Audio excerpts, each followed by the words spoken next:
Okay, and we are live. Ah, all right. Wow, already we got Don is here and Scott is here.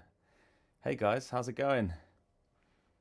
Um, thanks for punctuation. I like it. Even I can't even make it on time a lot of the times, but I try.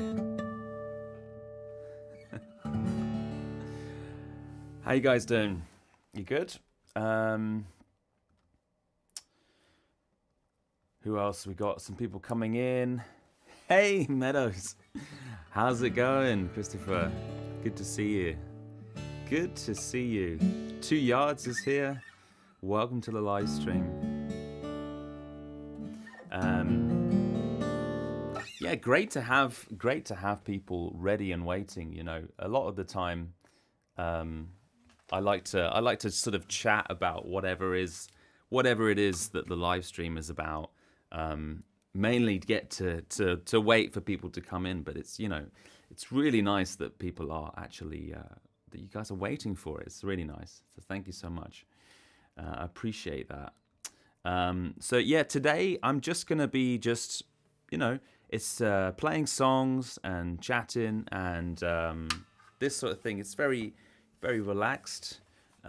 This one I won't be doing next week because taking a bit of a break for Easter, but drinking a bit of some nice wine this evening. Hope everyone's good. Yeah, Meadow says finally I can tune into one of these. Yeah, absolutely. It's really nice. It's very different. I think watching the replays and probably interacting live. It's a whole different thing.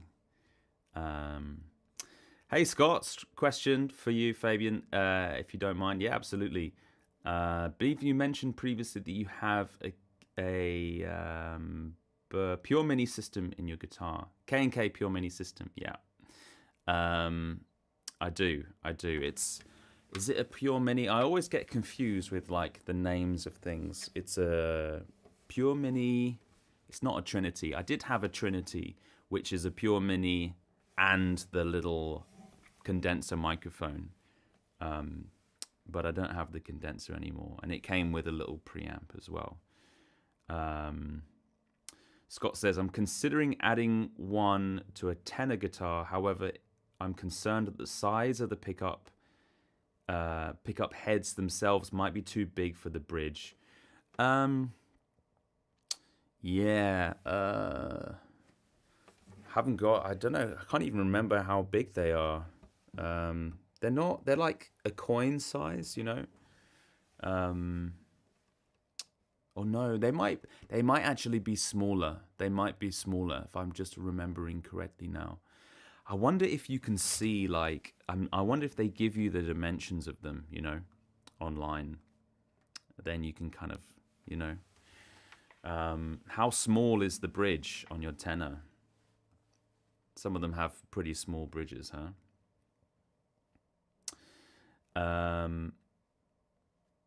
Yeah. I think they're quite small though, if I remember correctly. But it's a while ago when I last had one in my hands, because I can't really see it. 2 Yards says, "Do you use partial capos?" I don't. I'd like to get into them. I'm a bit hesitant because I know if I do get into them, then things will just go wild and go crazy. I don't want to go too deep into certain things, so I sort of hesitate from getting into them, if that makes sense. So for now, I've just stuck with just the normal capos.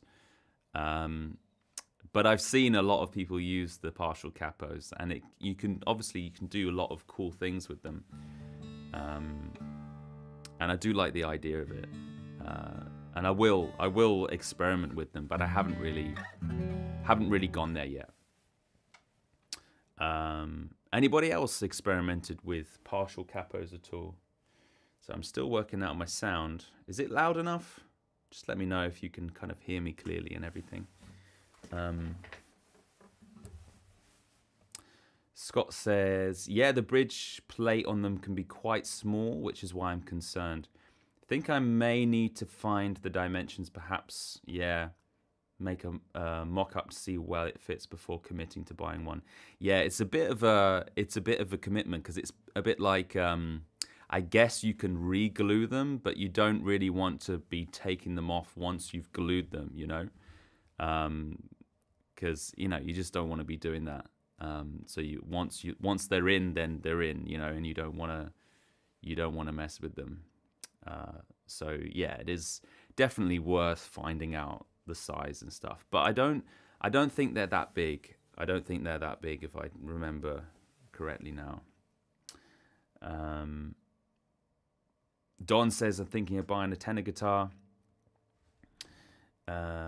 Nice. Yeah, I haven't actually got a tenor guitar.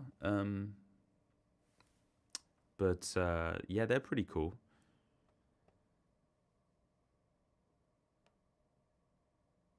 Two Yards says, I have minis on my Caton. The ones I have are smaller than a dime. Yeah, that's pretty small, right? Sound is great. Thanks. Cheers. Use 2 partial capos at once. I use 2 partial capos at once sometimes. Yeah, that's interesting. So do you use alternate tunings, or do you use that as a way to get a different tuning? Because I guess you can get a different tuning just by doing the capo, huh? On 2 different places, without having to detune. Pretty cool. Scott says, tenor guitars are great fun. Yeah. Yeah, I don't know of any particular makes of tenor guitars. I don't know if I've actually played one, but they're great fun. Yeah, I can imagine. All right, before I get too deep into the comments, I'm going to play a song. Feel free to go ahead and chat away. I'm going to start with a bluesy one, and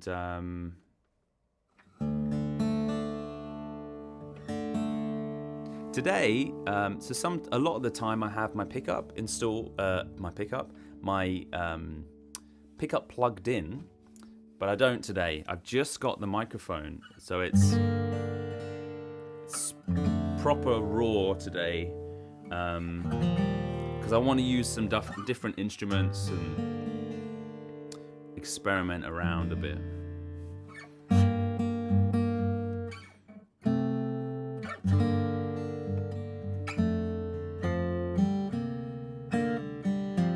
I'm going to add some reverb to this a little bit. See if this works. Should be getting some reverb now.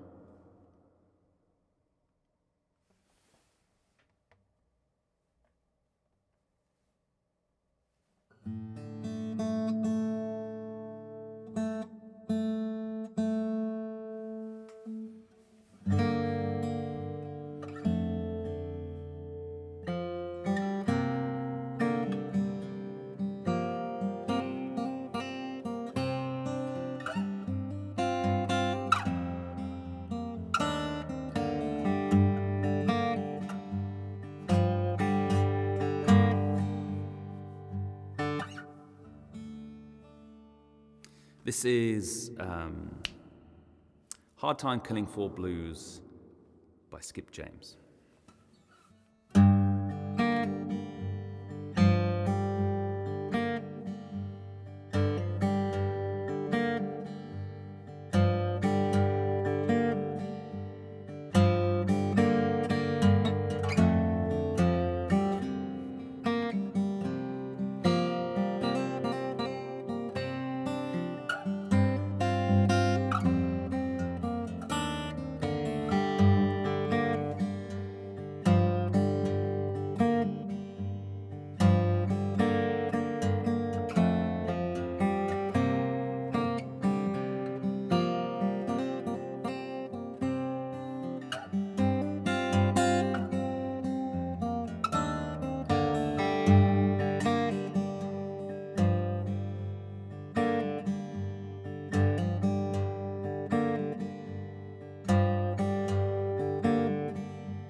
times are here and everywhere you go. Times is harder than ever been before.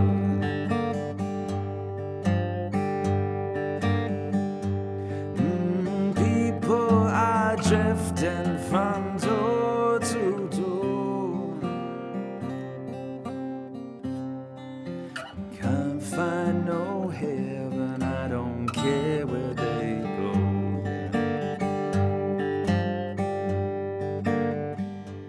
Oh, you hear me singing all this lonesome song. These hard times will drive you so long.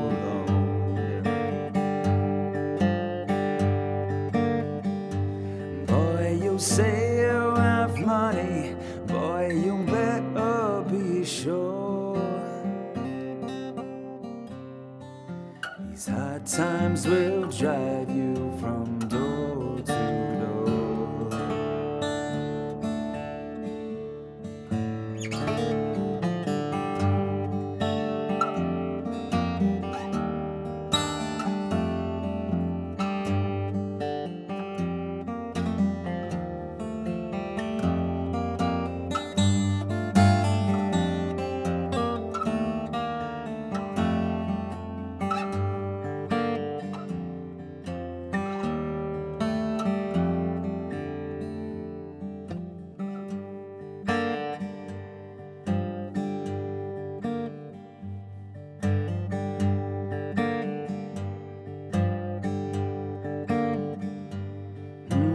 Hard times are here and everywhere you go. Times is harder than ever been before.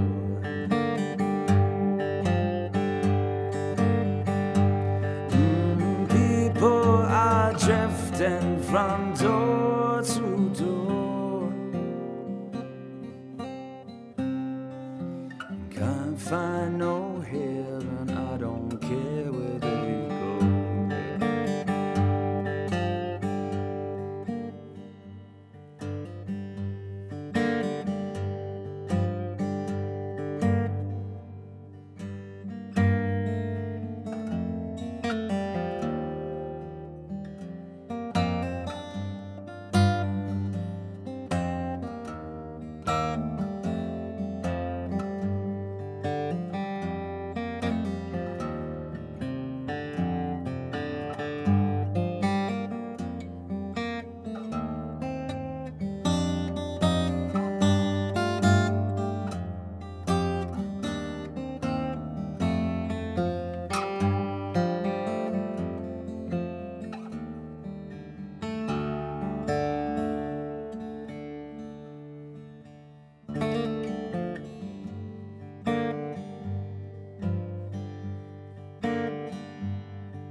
Boy, you say you have money, oh, you better be sure.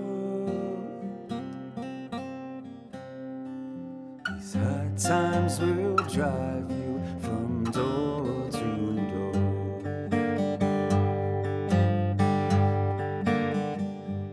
Oh, you'll hear me singing all this lonesome song.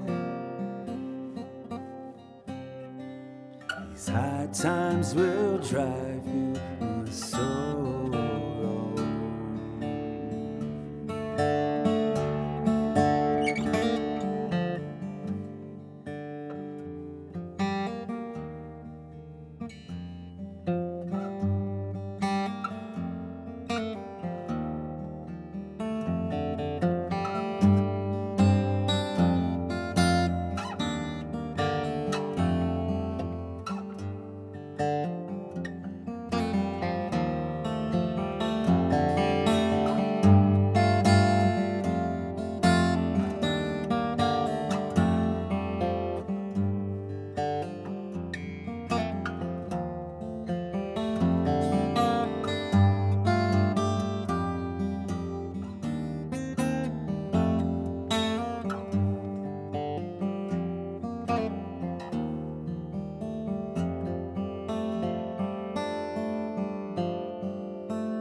That was Hard Time Killing Floor Blues by Skip James. So I'm just using this this microphone today. I'm not using any pedals or anything like this, and I go through periods of sometimes using my lots of effects and sometimes not. Sometimes just it's really nice sometimes to just hear the microphone.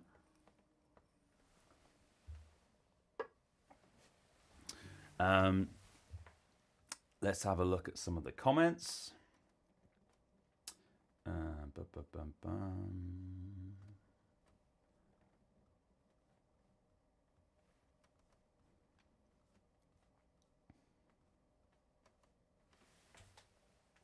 Hey, Practice Repo is here. Welcome to the live stream. It says, cool playing, Fabian. Your voice is perfect for the song. Thanks so much. Yes, you're a good singer. I know you underestimate your voice. Yeah, it's. I know it's something that I'm gonna be going through my whole life. Is just I'm always been a guitarist first, not a singer. I think many people probably feel a similar way, you know. But thanks so much. Appreciate that. Yeah, so it's this one particular, this song, you know, is like. So I'm in Dadgad for this. A lot of my songs I'm in Dadgad,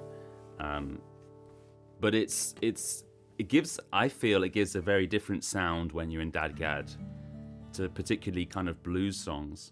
And this one particularly, you know, I wasn't playing that in D minor. It was actually in G minor. So the G is here, right, on the 5th fret. And basically using this, I do this a lot when I play in G, the G major or G minor. I go from the root, and then I go to the minor 7, and then the minor 6th, back to the minor 7. This kind of thing I do a lot. I kind of like to do that. Sometimes I go there as well, to the D. But it enables you to kind of go down. I like to be able to go down, whereas if I had played this in D minor, you know, I can't go any further down than this, the bass line. I have to kind of go up, which gives a different feel, you know. So that's kind of why I like G as well, to play in G, because it's a bit further up and you're able to kind of go down and do this sort of bass run, you know.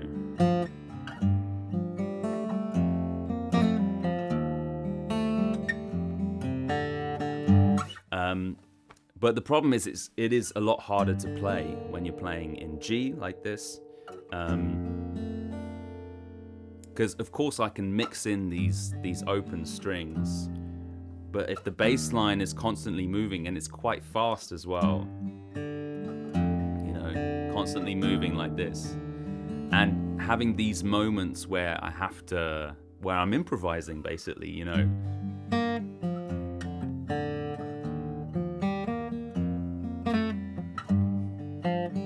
You know, it becomes quite tricky when I still have to hit that bass line, you know, and I'm improvising, so I don't know exactly what notes I want to hit necessarily. So I might decide to do something, you know, quite high up, even there, I don't know.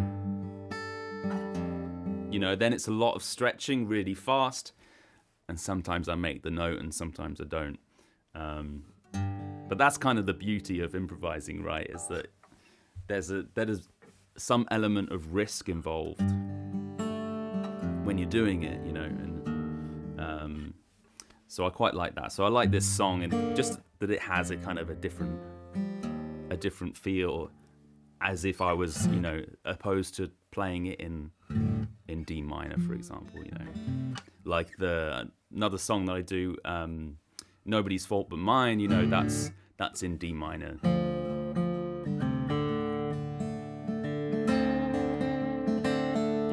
a lot easier to play, but it has a very different feel, you know. That I just mentioned a little bit on that.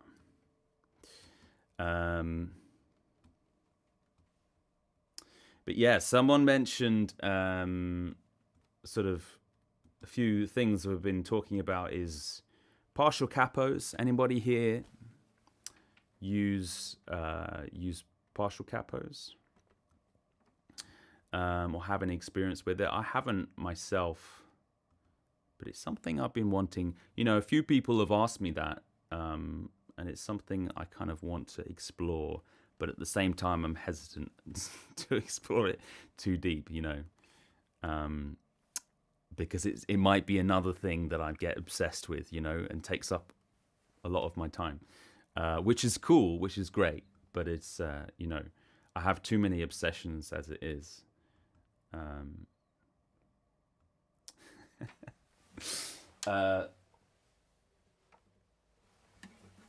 But speaking of capos, I really like this one that I use. This is Elliott Capo, made in the US. I don't know if you can. I don't know if it's gonna. No, it's not gonna focus. Yeah, if I cover my eyes, it focuses on it because it tracks my eyes. There you can see it. It's a bit discolored. This is basically like a rubber tube that goes over, and the inside is metal. It's a bit discolored because it's so old. I need to replace the rubber tube. But it's just such a nice capo.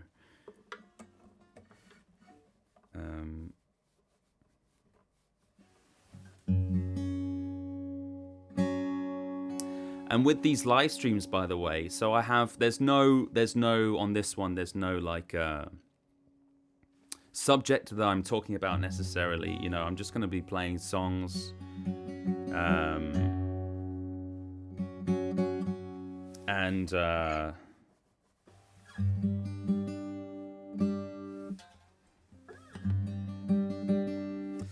and you know, feel free to ask any questions, anything, any queries that you've had on any of my videos or anything like that, you know. That's kind of what this live stream's about.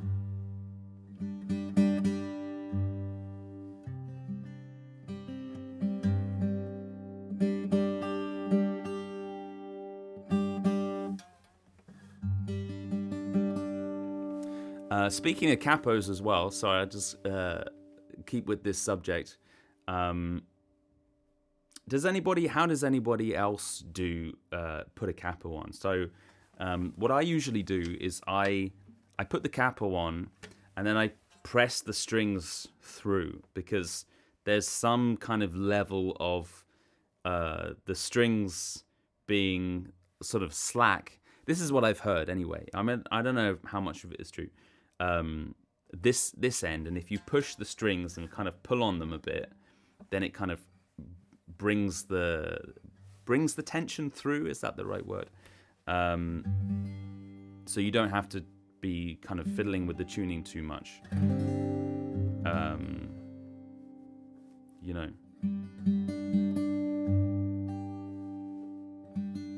And I find there's a point where it's like it's too tight. It's finding that middle ground of like, you don't want it too loose that the strings are buzzing, but you don't want it too tight that it's like every note is like sharpened because you have it so tight.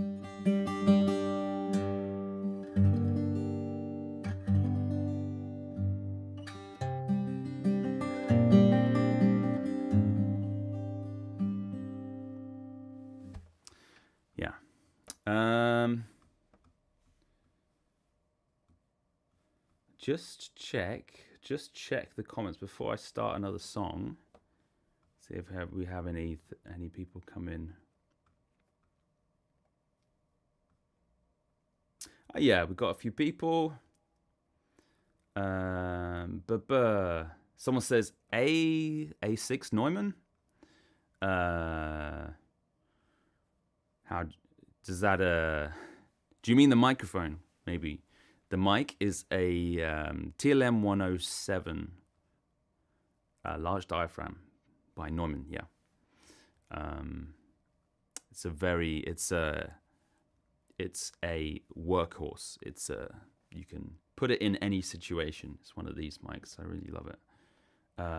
Dale's here. Hey Dale, how's it going?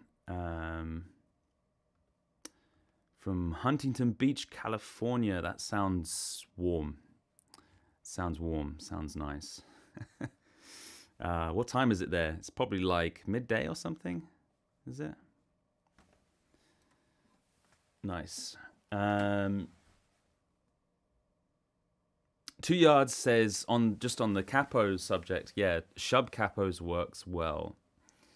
Yeah, I really like shub capos. I really like shubs as well. I've got a few behind me. I use them as well for sure. Good old shub. Can't beat a shub.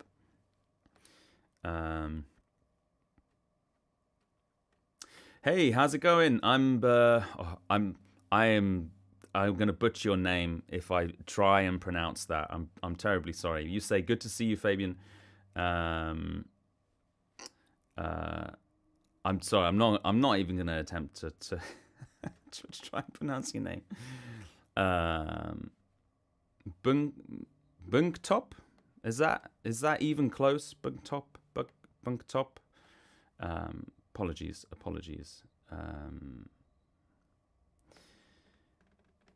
2 yards says real nails. I use fake nails. Yeah, that's a whole nother topic as well. These are actually my real nails. I've been through periods of like having false nails as well, and doing all kinds of things. But I found my nails really deteriorated. Like when I'd have like the false nails on, my real nails would just get so weak and you know. And so I didn't really like that I was reliant on the false nails all the time. So I just kind of stopped, and my real nails just hardened naturally. But I do sometimes put like some hardener on, and I try not to have them too long, and I try to kind of angle them this way a little bit. But yeah, it's sometimes I do break them, and I do like the sound of a really thick nail. You know, I do notice the sound is different. And I prefer that, but I'm just quite happy with my nails like just being natural and not deteriorating, you know. But yeah, I do when they break, I do put on some kind of reinforcements. And for a while I was playing with no nails as well, you know, completely just skin. But I found I kind of wanted to change that because that has a very certain sound. With nails, you do get that kind of that punch, you know, and that clarity that you just don't really get with just skin. So I try to have quite short nails, but they are natural. Yeah.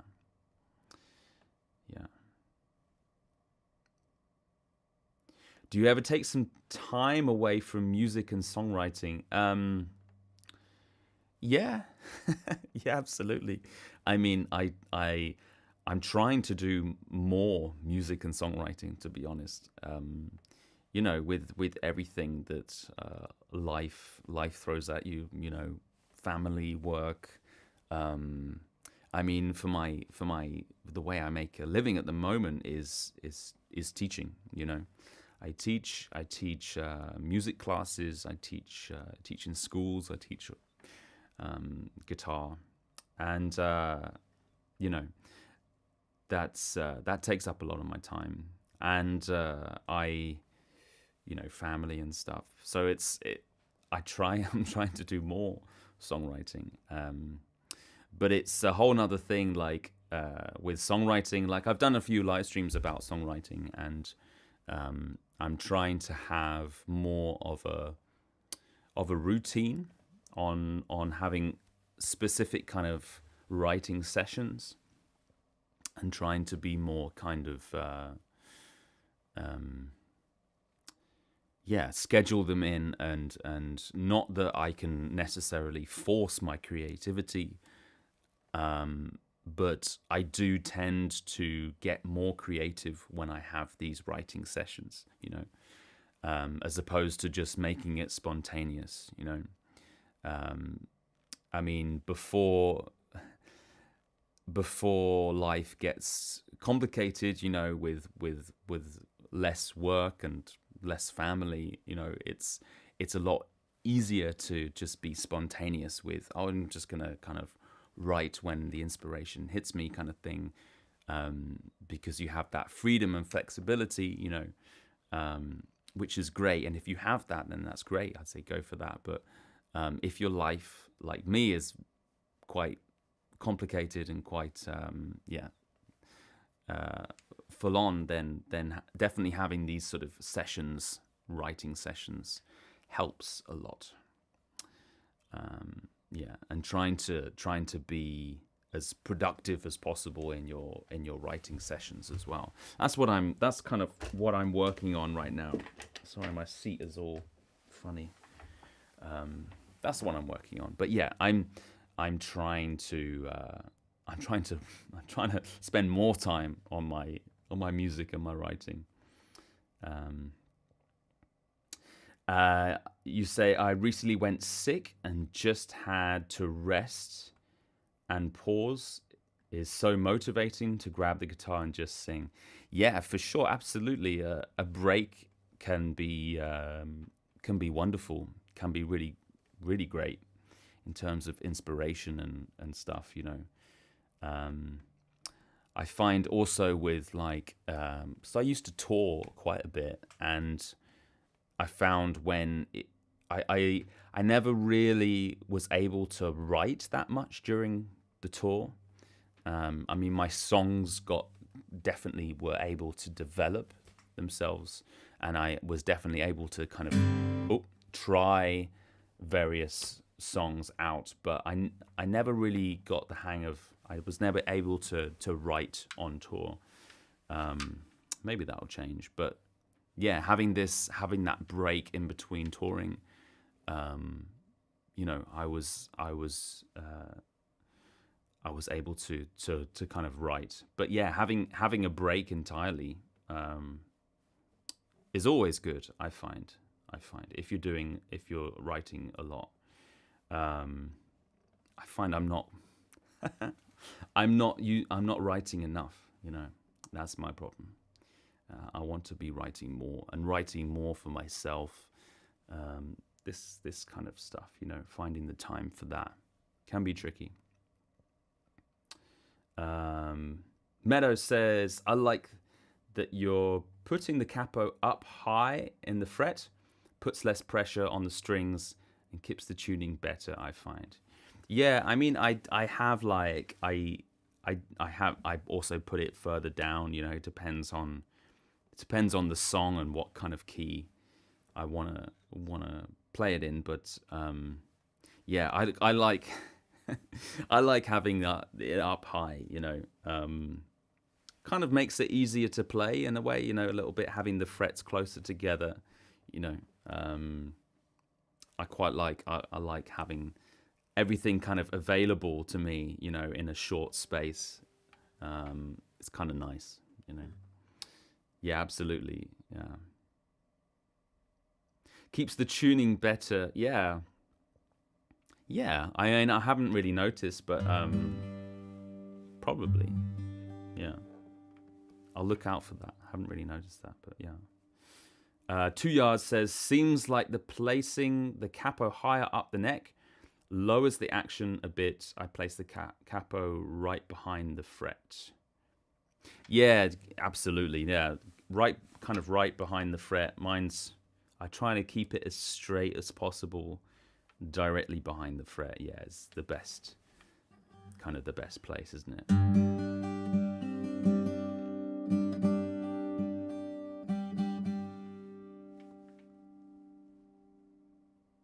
Ah, okay. So I got confused. Sorry. Your name on YouTube is A6. Okay, I get it now. I get it. Sorry, I thought that was a comment. Yes, it's a Norman mic. No worries. It's Victor. Okay, Victor Dragnov. Victor Dragnov. Okay, I'll try and remember that for if I see that and then I see your face. Yeah, sorry. It's it's Victor. Got it.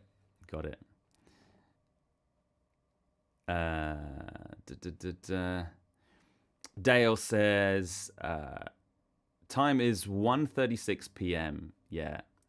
It is raining. Oh no, raining in California. Normally no air conditioning is needed. Ever summers are normally 80 degrees, winter 48 degrees at night, 60 to 70 degrees at daytime. Yeah. That's Fahrenheit, right?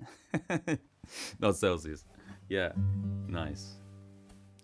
Tuya says, so sorry I haven't have to go, but it's been very enjoyable. I would definitely be here the next live chat. Thanks so much. No worries. Yeah, if you have to go, all good. Thanks so much, 2 yards. Thanks for joining. Okay, I'll do another song. Now. Keep with the chats. Any questions? Anything you guys have? This is a song that I've kind of been working on. It still needs a third verse. It's called Memories. I haven't recorded it yet, and again, it's the same in this G minor fingering thing that I love to do. I really recommend trying that out because I do love it, and you can use it on any tuning really. You don't have to use this on Dadgad, and it's basically the whole theme of this song is about thinking about memories of and not necessarily visual memories, but more kind of the sense of other senses that when you were there as a child. And I have these like vivid memories as a child of me being on the beach, because I grew up in basically south of England, and it's, in the UK, it's never really too far. You're never too far from the beach, and we used to go all the time.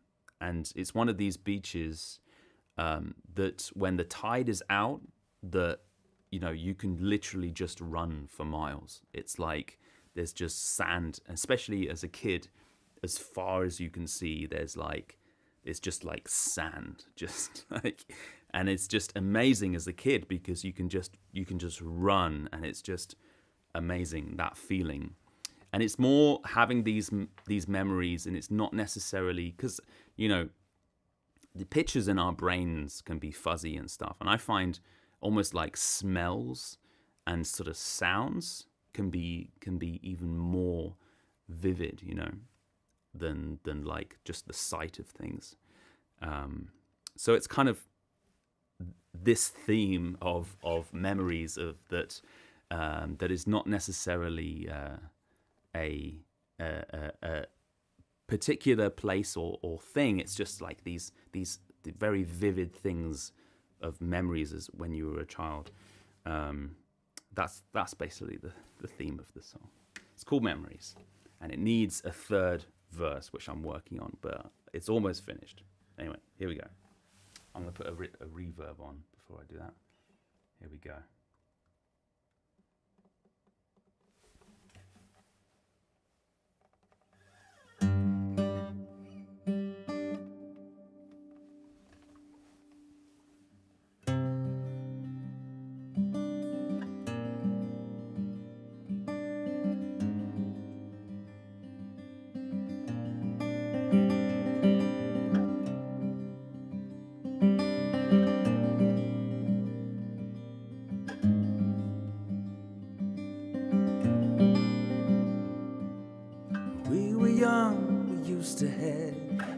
of the southern coast. What I enjoyed the most was the sun and the lovely sea. Fresh sea air, it smelled the best. When the tide was out, we used to run and shout, release the bird in me. The memory of that feeling was so free.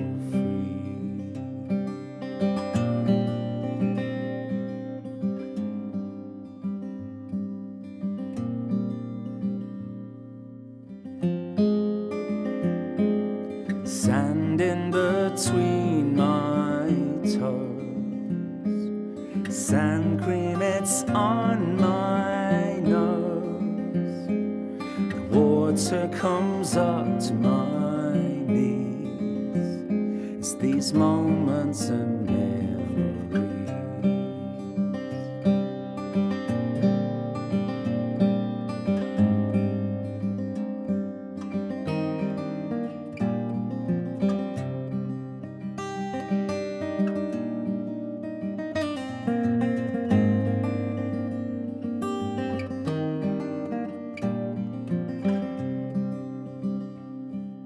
Sunday morn, me dad said, everyone in the car, we don't have to drive too far.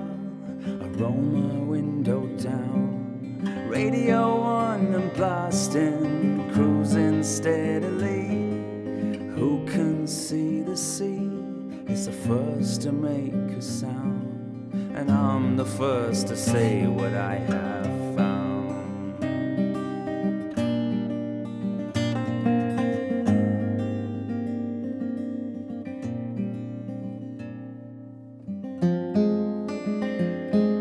Sand ain't me on my nose, sun cream, it's on my nose. The water comes up to my knees. It's these moments and memories.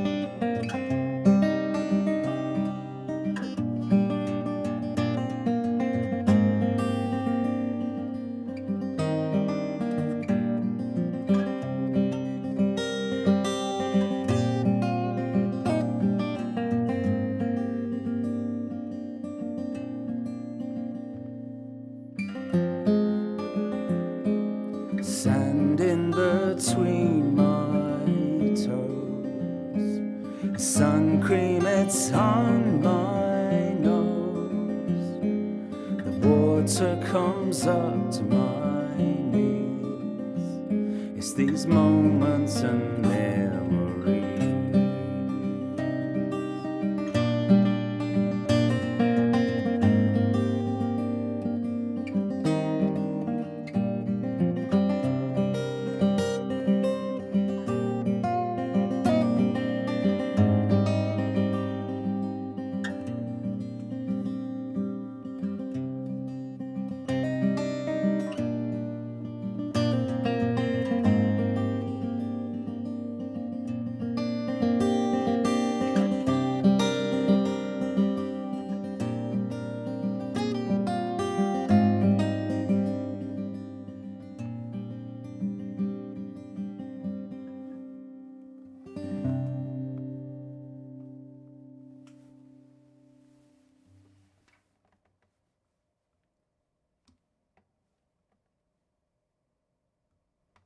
So that was Memories. So that still needs a last verse on that one, but yeah, it's one of these things, you know, when a song is still finding its place, you know. I'm still not sure kind of how high to put this. how high to play it, how low to play it, what kind of tempo to play it at, you know, and all this.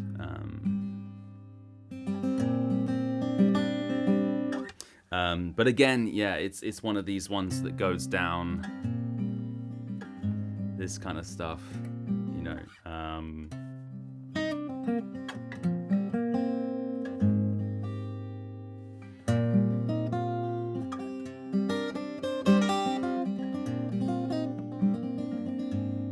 There's just so much you can do with this sort of bass line and this fingering going down, you know.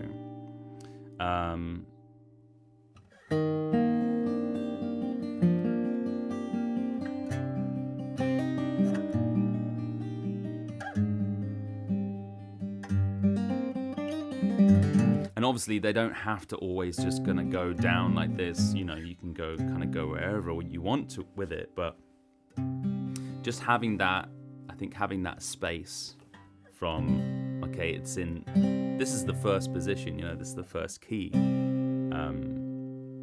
There's lots of different places I can go here.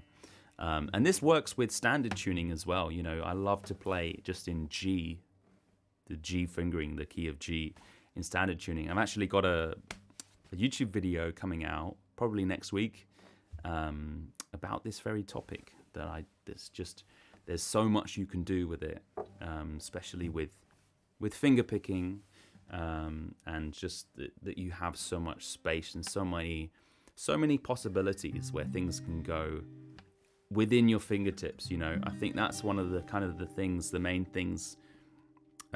Obviously, while I love to use capos as well, I love everything just kind of being there.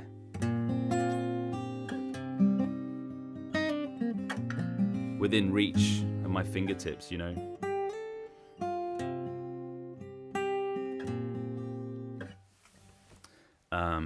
But yeah, anyway, that's memories.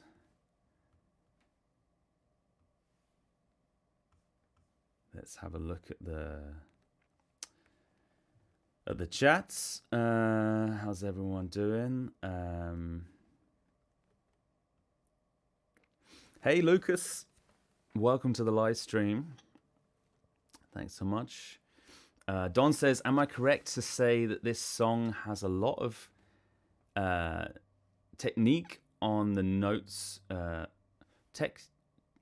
you mean to say technique on the notes, chords, technique, right? On the notes and chords. How do you mean there, Don? Like,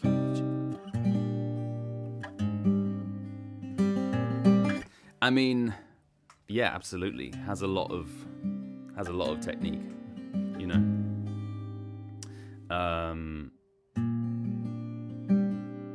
Is that what you meant? Don't quite know what you mean there. If you could clarify a little bit on that. It's one of these things that I think about is I don't really think about chords too much. I'm aware of the chords. Swapping around the neck.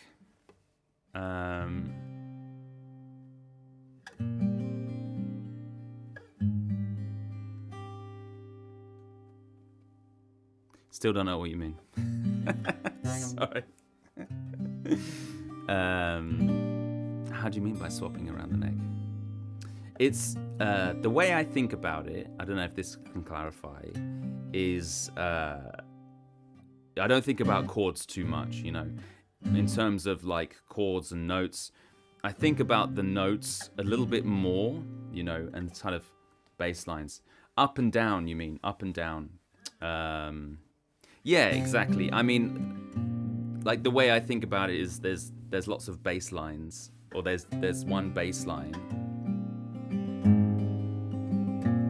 you know, and that's going up and down like this, you know.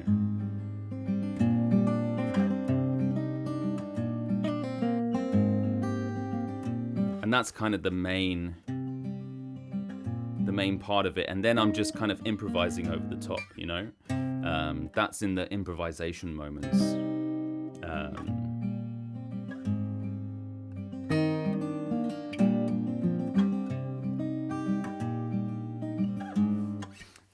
But yeah, I'm basically kind of going up and down like this, you know.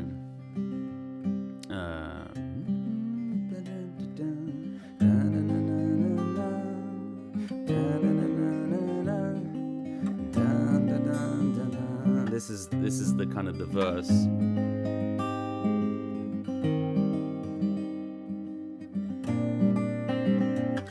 So I'm not following like the singing melody exactly on the guitar, more on the verse.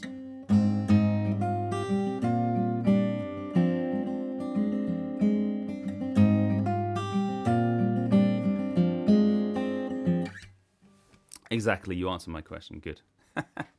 Great, yeah. So this is how I think about things a lot. I don't know. Let me know if you also think about music in this way when you're writing, especially with finger picking. You know, it's I am thinking about the chords, but mainly about the bass line and the relationship between and the intervals and the kind of the relationship between them, you know. And I'm really, a lot of what I'm doing is just filler notes, you know. They're just like, that's why I choose these keys, is because they have lots of open strings, you know. They have lots of G's and D's in them, and a lot of these sort of open strings, filler notes, I call them, you know, I'm not really thinking about. It's not a like a conscious thing I'm thinking about. Oh, I want to stick a D in there. I want to stick, you know, unless it's part of the melody. It's more of like in this case, a rhythmical thing. You know, it's kind of has this.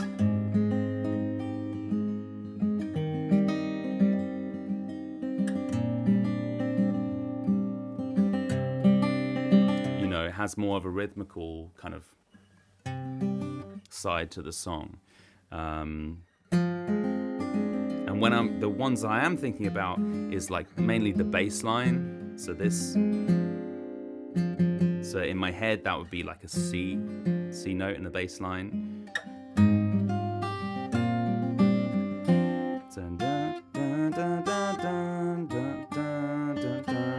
you know, and the various bass lines that go on that. So that's kind of more what I'm thinking about. And all the other notes are just basically open string filler notes that I'm not really conscious about. You know, does that make sense? Anybody else have the same way of composing? I guess this is a very particular alternate tuning and finger picking thing, you know, is that I'm basically just, in its very simple terms, picking out the bass line, whatever it is, and then the melody on top.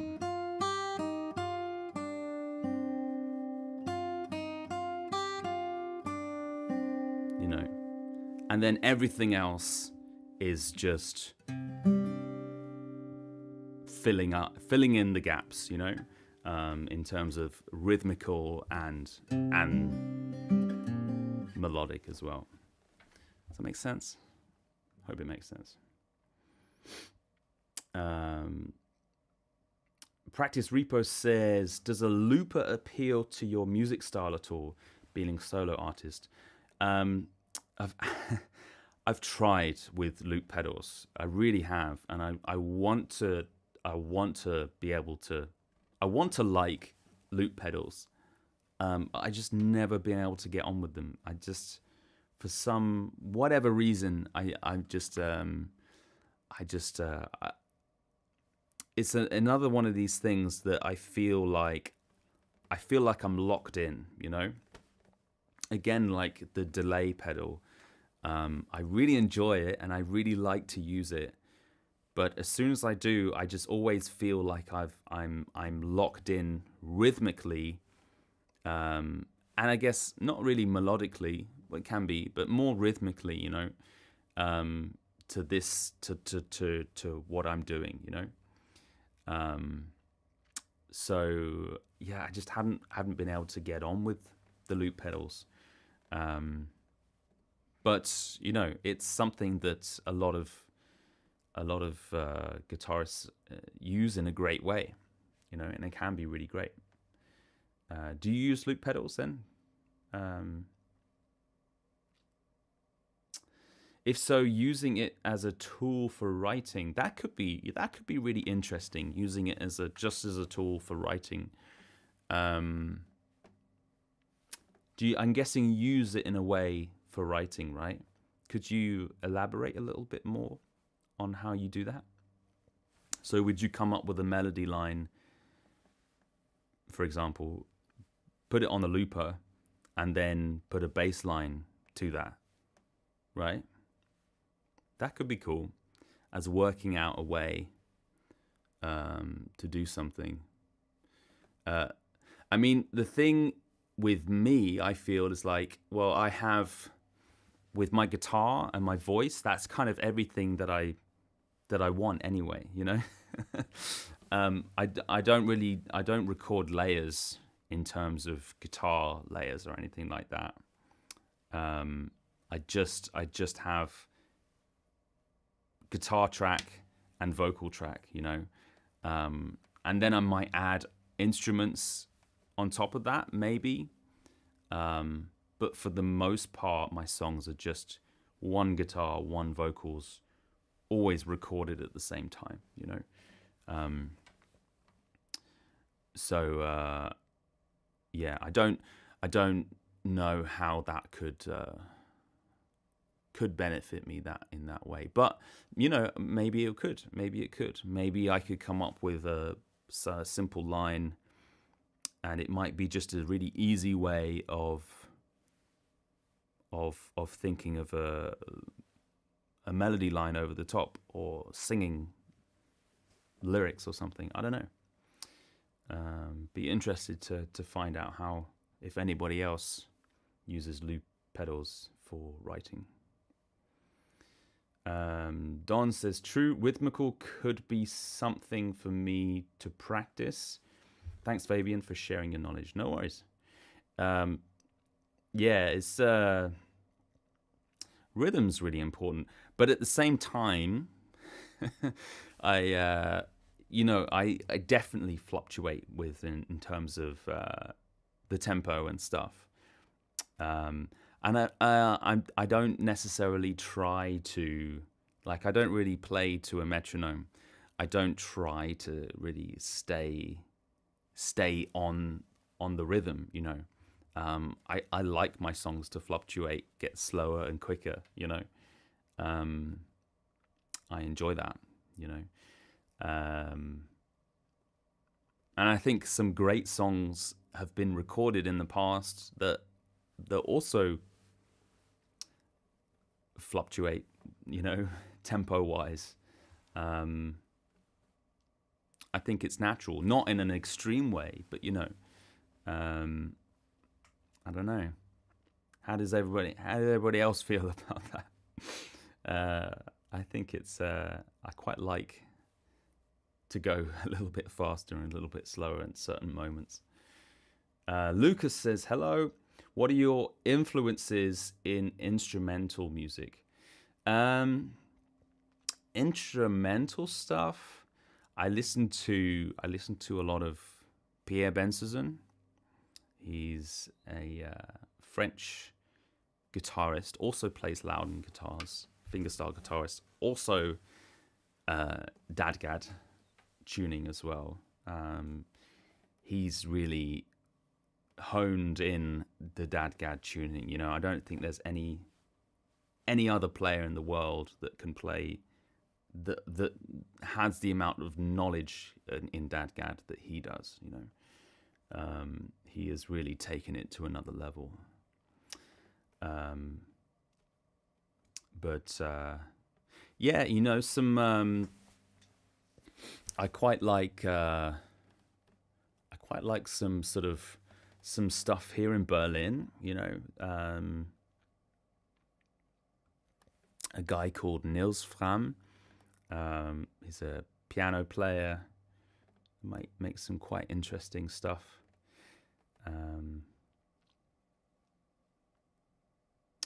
But yeah, it's there's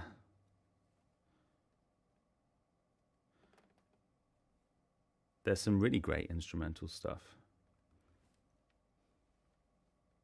But I'd really like to listen to a lot of more stuff, to be honest. If anybody has any recommendations, I mean, people will say that a lot in these live streams, and I really do take note, and I really do listen, because I stopped listening.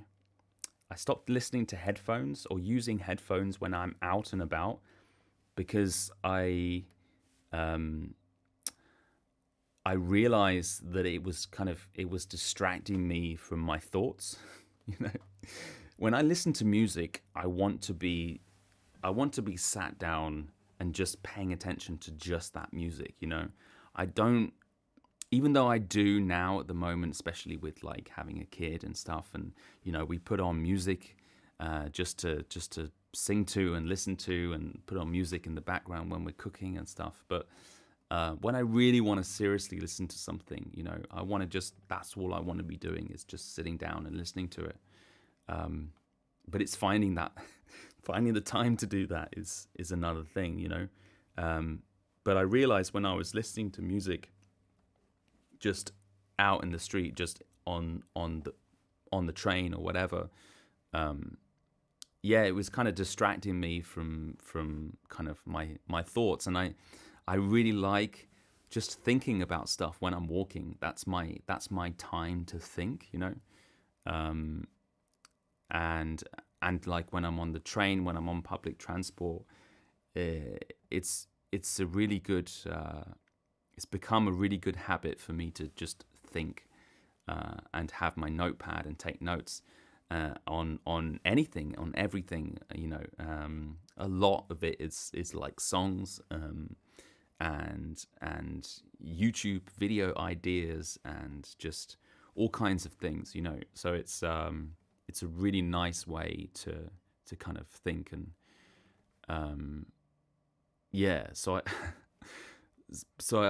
but it means I don't listen to as much anymore. Anybody have any recommendations? And I also tend to not. I tend to just kind of listen to the same stuff as well. I know what I like, and I'm the sort of person that would listen to the same album like 200 times. When I'm into something, that's all I'm listening to. I'm not listening to anything else. So my turnaround of like new music is not so often.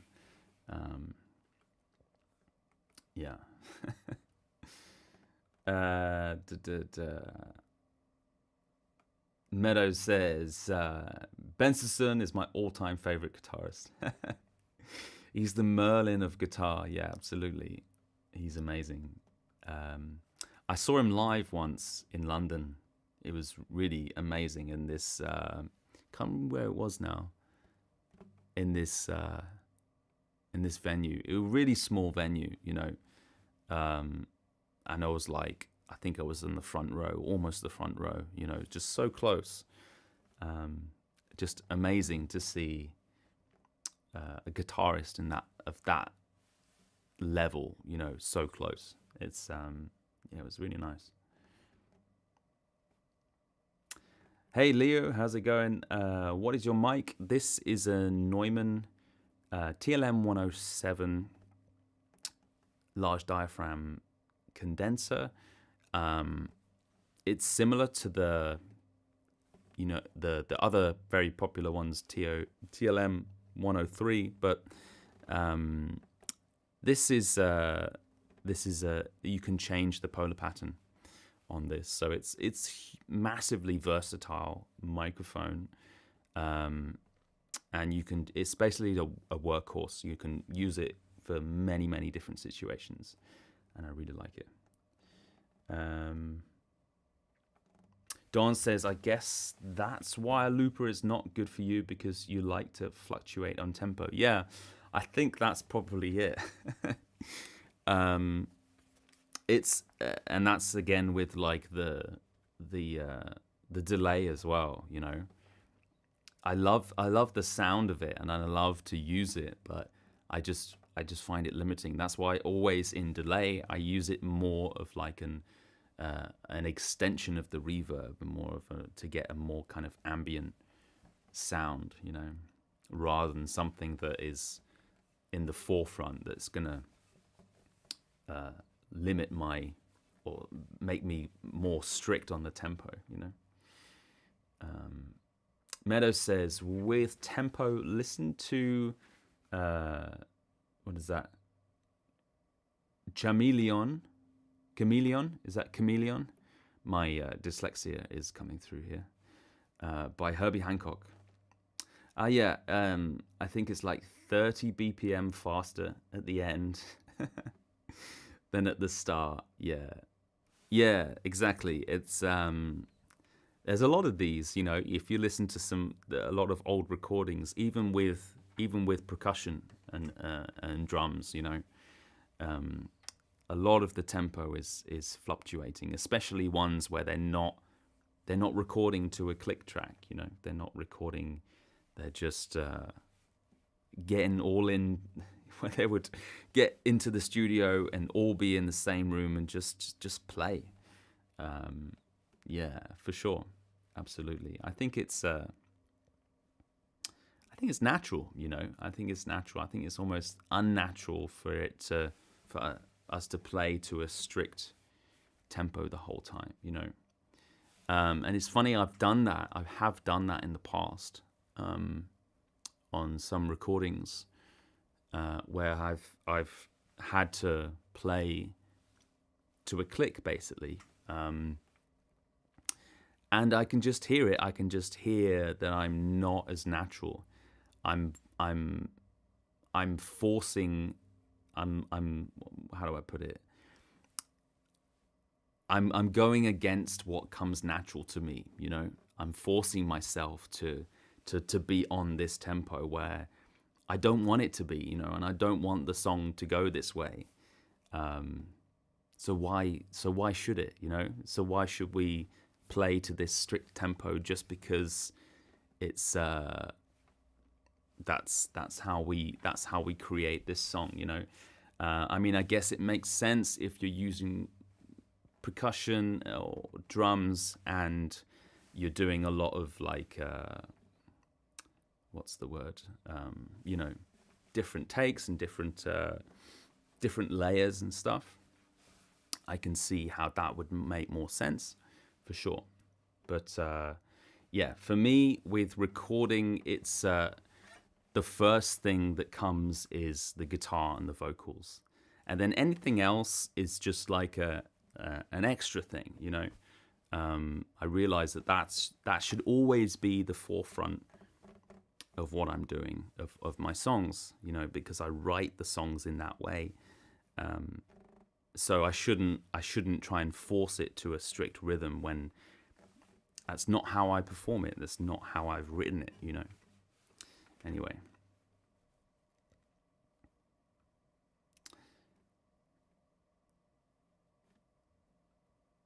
Practice Repo says, that reminds me, did you check out Corey Hoover yet? Yes, I did. Amazing. Absolutely amazing stuff. I really like it. Yes. I should put that on a note, a sort of playlist or something. Thanks for the recommendation. And there was another one as well that someone else recommended that I checked out as well, and I did last time.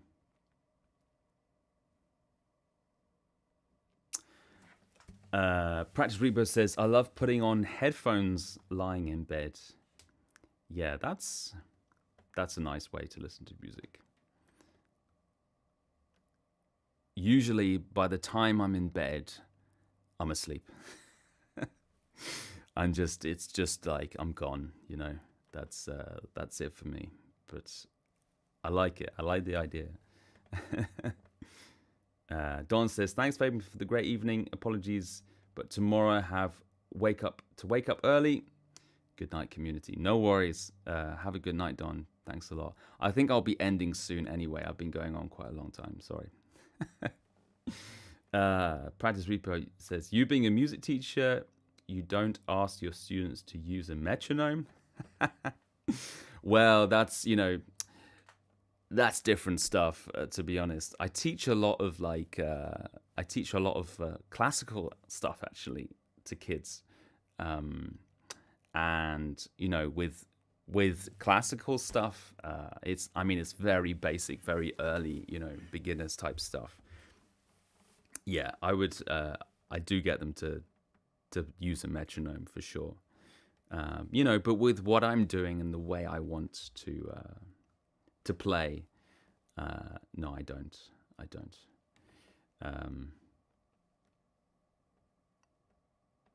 Hey Patrick, how's it going?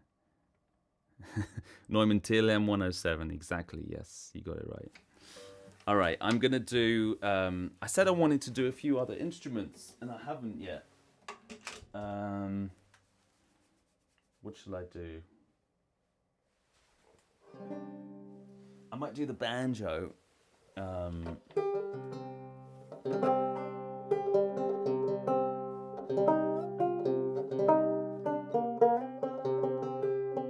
No, I won't. No, I won't do the banjo. It's a bit out of tune anyway. I'm gonna do this one. Oh, I've forgotten about my wine. I got some wine here.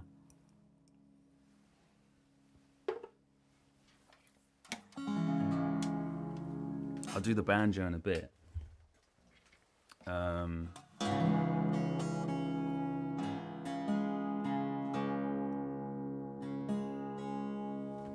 know if you can see that. I have to bring it up a bit higher because this is a resonator lap steel, or not. It's not a lap steel, but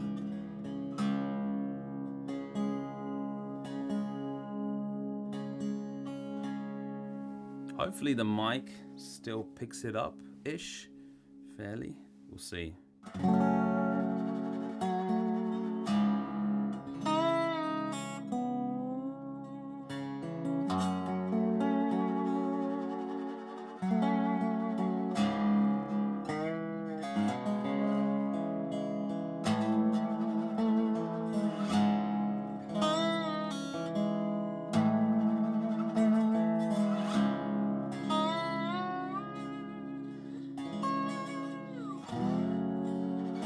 I think it picks it up. If I sit back like this, then you can see it enough. Just going to put a bit of reverb on.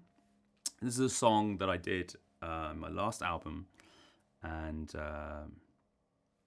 it's called, what is it called again? I have to see my notes. I've forgotten. It's called For You. For You. Here we go.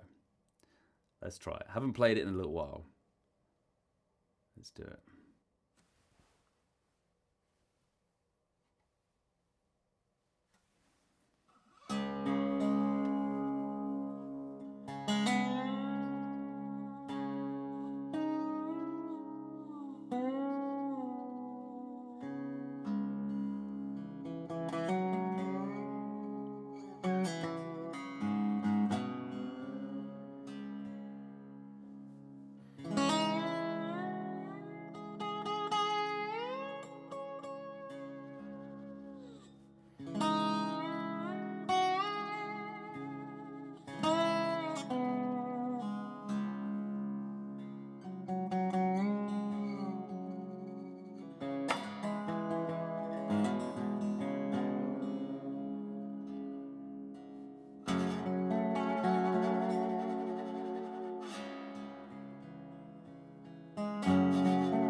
not very funny, and socially awkward. But there's one thing that I can do, just this one thing that I can do.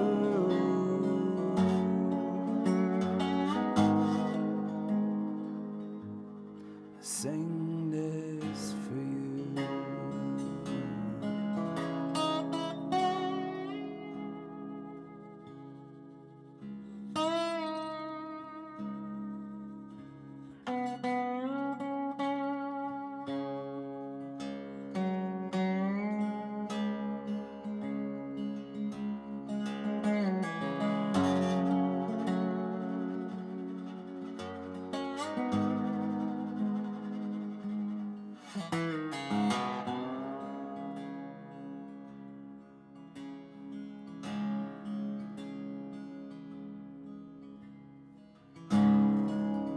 I ain't much, I'm a business-minded man, and I ain't got no grand scheme kind of plan.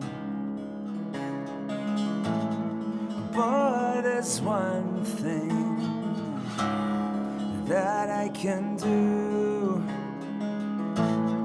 just this one thing that I can do.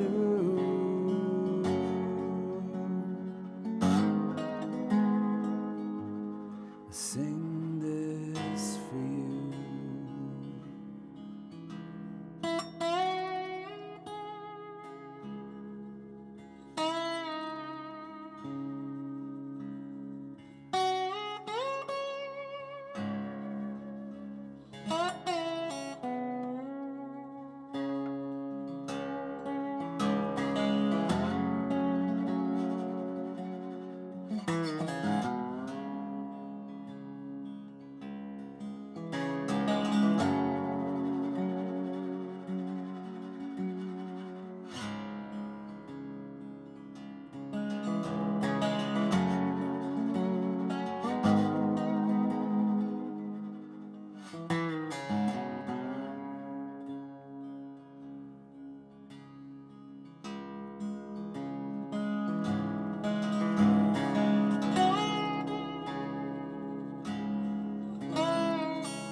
That was for you on my resonator. It was actually it's actually set up to play like this as a standard, but I just converted it, and basically I just put this. I don't know if you can see that. Just kind of raised the nut off the fretboard, so it's like, I don't know, inch and a half, not an inch and a half, centimeter and a half off or something like this. It's just raised enough, and I just play it on the lap. You know, you can do that with any guitar really. This is a Regal resonator. I can't remember where they're made. They're more of the cheaper range of resonators, sort of more affordable. And it's not like a National or anything like that, or a Dobro. But it's nice, It's I like it, and it's I think it's from like the 90s or something, but set up this way at least, because I find that if you're gonna have a slide guitar, then the neck, I feel, really needs to be very thick, or very wide, I should say, in order for your slide to be able to kind of fit in between the strings. And I don't really play much bottleneck guitar, although I'd like to do more bottleneck stuff, because I used to do a lot. But I really like playing on the lap as well, because these slides are just like, they're really, really heavy. And the heavier a slide is, then the more sustain you can kind of get out of it, and the better it'll sound, I think. And one of my guitar heroes, Kelly Joe Phelps, started off at least playing lap slide guitar. So yeah, that's that one.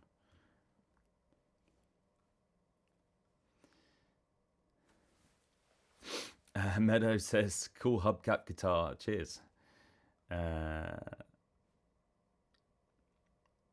Practice Repo said, "I was gonna say I've never tried either a reso or a banjo. Resonators are great. There's this one company that makes really nice resonators. I never tried one, but they're kind of like, I don't want to say my favorite, but because I've never tried one, but I've a lot of players that I look up to, that I listen to a lot, play this make. It's mule resonator guitars, really nice, and they sound really nice. It's not in DADGAD, actually. I think this is a C tuning I'm using. It's quite low. I think this is C, G, C, G, C. No, it's in a minor tuning. I have to look at it. I can't even remember, to be honest. It's like C minor, I'm pretty sure. It's in C minor. Let me just check. It's one of these things that I leave it in this tuning and I forget what it is. Okay, some reason I've got this in C sharp, but I don't know why. So it's in C. So it's C sharp, G sharp, C sharp, E, G sharp, and then C sharp. So it's like a C minor. I would usually have that in C. I don't know why I've put it in a C sharp, but there you go. C sharp minor. It's just like a minor. I really like it in a low tuning. Yeah.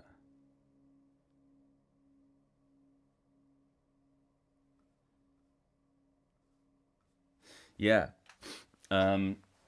Let me do the banjo now. This is such an old banjo. It's like 100 years old or something. It's one of these things that I just leave. I daren't touch the tuning.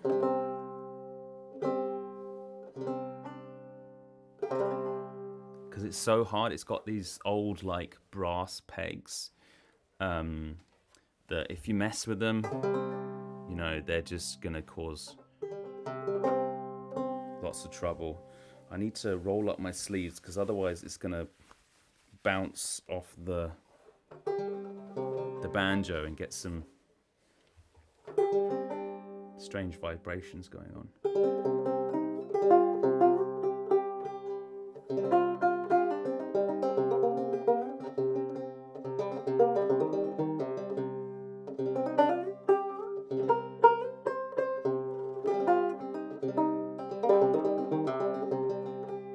This is, these are actually nylon strings. They're made for banjo, this gut nylon. So it's, years ago, some banjo strings were made out of like guts, animal gut, right? And it had this really nice mellow sound, almost a bit like nylon strings. And these are designed to kind of be synthetic gut strings, so synthetically made animal gut strings.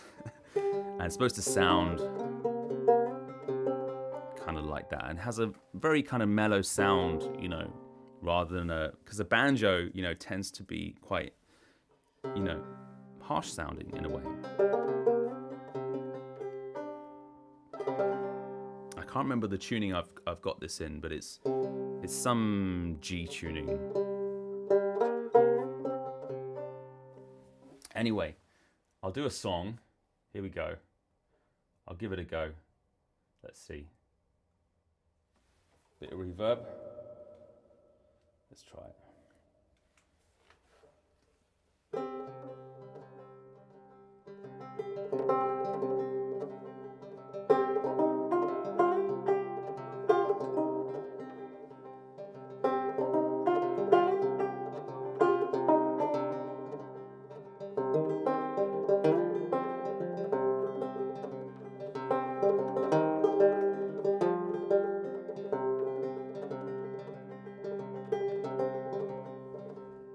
Once I was walking one morning by chance, I heard a maid making her moan. I asked her why she sighed, and she sadly replied, "Alas, I must live all alone. Alas, I must live all alone."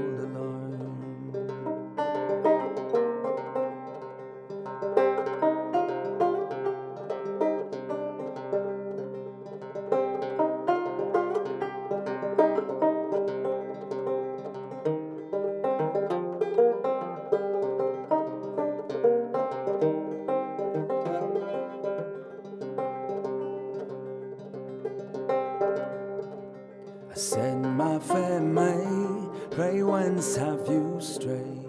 And are you some distance from home?" "And my home," she replied, "is a burden to me, for there I must live all alone. For there I must live all alone."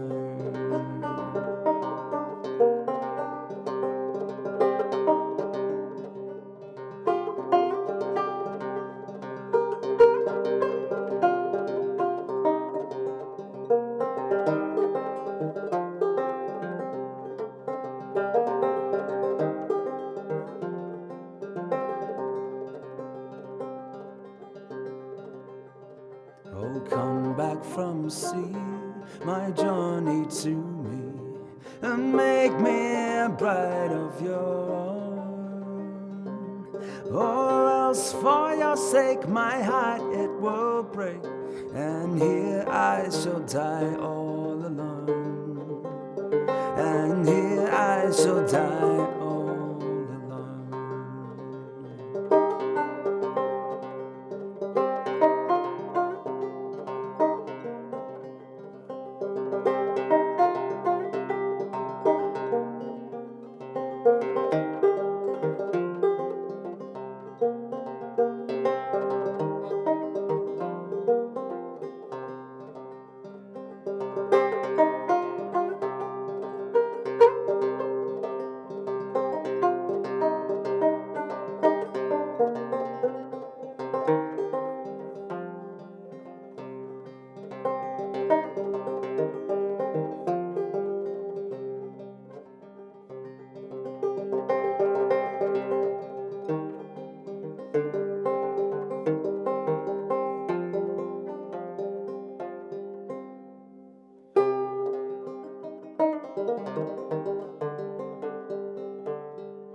That was I Must Live All Alone.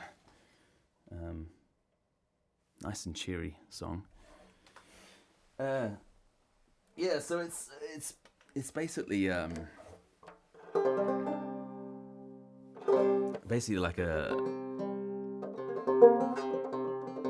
like a G sus tuning, really.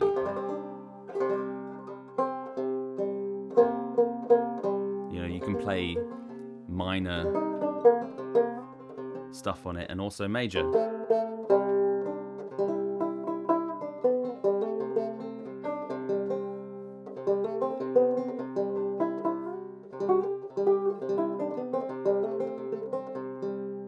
Yeah, and I don't really consider myself a banjo player, but I'm still exploring stuff with it, and I really like the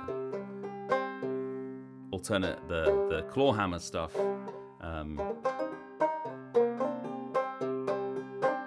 But I'm still working on the claw hammer stuff. But it's good fun, you know. It's one of the things, one of these instruments that it's just like, it's so much fun to play. With the with a resonator, any resonator as well, but a lap slide guitar as well is just endless fun, endless fun. Yeah. Oh, it's getting quite late here, I gotta say. I'm getting pretty tired. Gotta admit. I appreciate everyone who's stuck around. If you stuck around this far, let's have a look.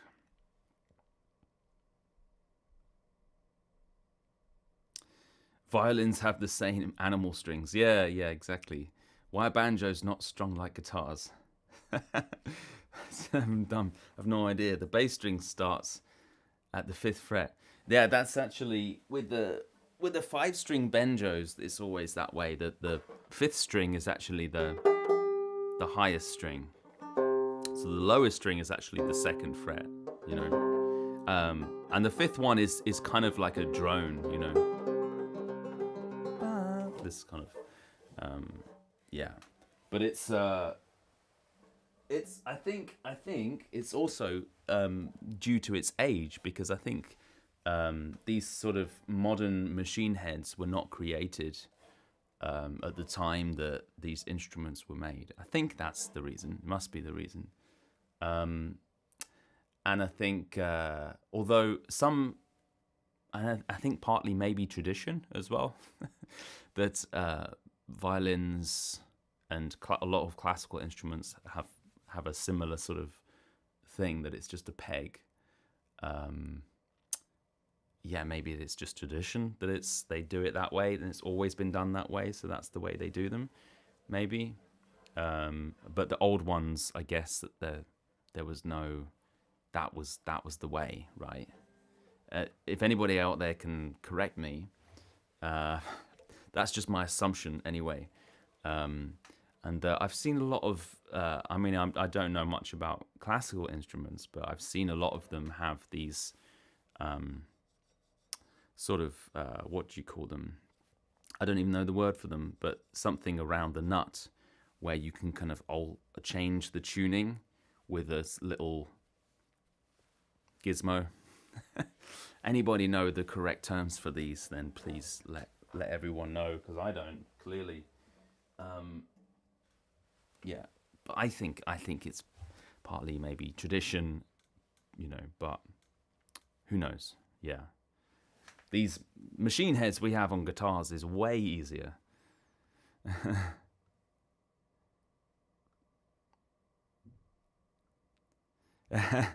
Meadows says, would you possibly play an instrumental to finish off on your Loudon? I'll do, I don't know if I'll do an instrumental, but I'll do like I'll finish off on the Loudon for sure. I'll do one.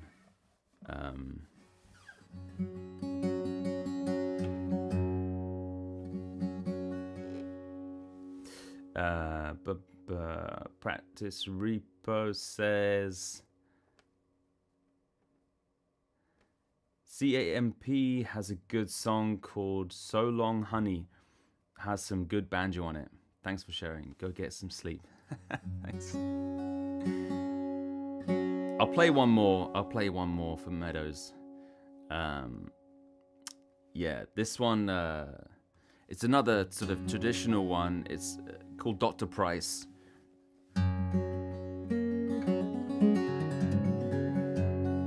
But it's, I've forgotten the capo that I play this on now. Hold on. One sec. Yeah, fourth fret. Good. I make a note of that, of like, what capo did I play this on?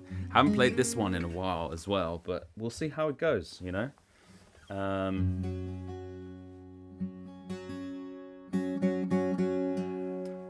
just I'll put some reverb on it. It's in a major with the reverb here. It's in a major key. It's in D major.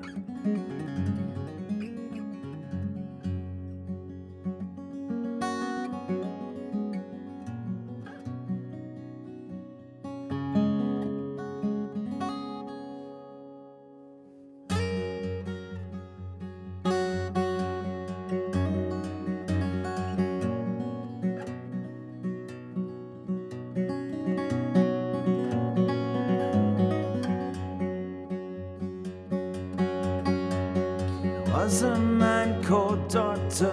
Price, lived on lettuce, nuts and rice, and he worshipped both the moon and sun, and walked the hills with nothing on. Randy doctor in his day brought many girls round the family way. These little bastards couldn't be seen Pontypool to Pontyclean. The nonconformists didn't like the practices of Dr. Price. They said he wasn't nice to know. He had enormous libido. And I don't care a bugger. And I don't care a bugger.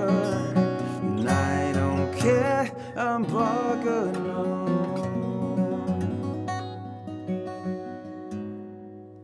What anybody thinks of me.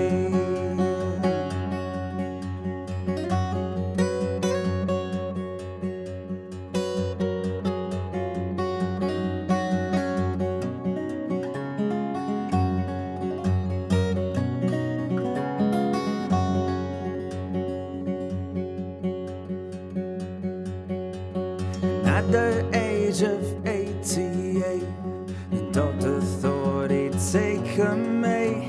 He married a girl called Gwen the Young. He was the father of her son. A doting dad was Dr. Price. He named the baby Jesus Christ. He wrapped it in a flannel shawl. Bonniest bastard of them all. 1 year later, sad to say, the doctor's baby passed away. And after chapel late one night, he set that little corpse alive. And I don't care a bugger. And I don't care a bugger. I'm bugger, no.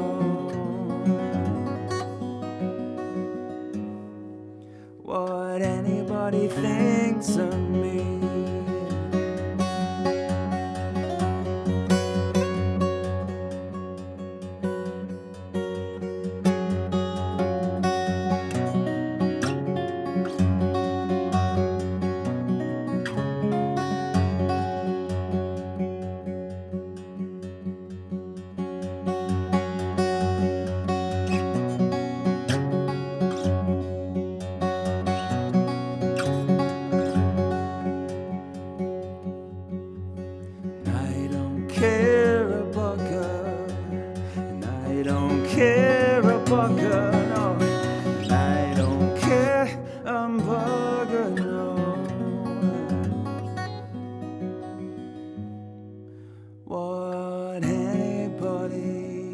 things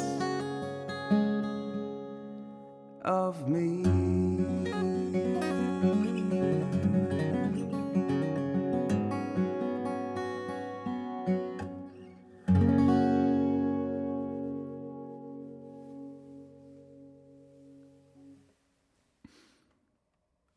That was Dr. Price. I haven't played that in a long time, but it's good fun. All right, okay. I need to get some sleep. Okay. Thanks so much, everyone, for joining the live stream. It was really nice. Thank you so much. I really appreciate all of these live streams. I'll just say one thing before I end it, is that, you know, it's really nice to kind of talk with all of you that are going through similar things, you know, no matter where you are in your journey. And it's really nice to sort of have these regular kind of live streams to talk to you about. So I really appreciate everyone coming down, you know, and joining live. And also I appreciate everyone that watches the YouTube videos and watches this on the replay as well. And if anyone's made it this far on the replay, then just let us know, you know, because it's I've been going for a while now, and you know, respect to you. That's some commitment right there. So I appreciate that. Yeah, so thank you everyone for joining the live stream. And just one other thing on the so I'm trying to build a community, and if you haven't signed up for my community on my website, it's basically a little sort of inner circle of people from my YouTube, and you know, it's a way we can kind of almost continue these conversations, you know. And it's at the moment it's still small, you know, and I'm still building it, but it's a really nice way that you can kind of get kind of more of me rather than these live streams as well. And I send out emails, and I kind of talk about what's coming up on the live streams each week, and I send out videos, and I do. We've got a Discord and a Facebook group as well. And, you know, it's just really nice to be able to talk to other people kind of going through similar stuff. And I'm just show you kind of what it looks like on my website. So there we go. There's my website.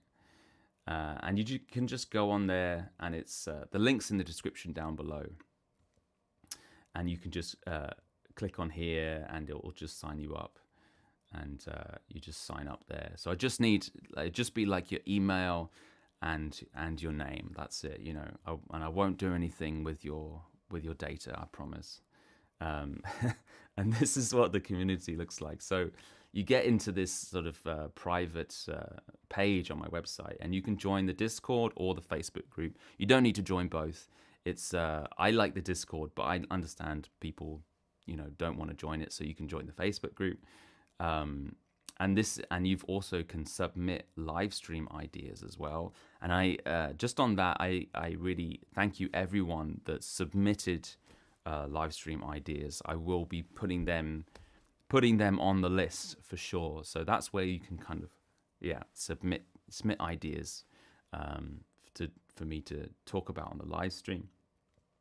And then you go down a bit, and it's basically kind of, you got these various different subjects, and then, you know, I do videos on these various different topics.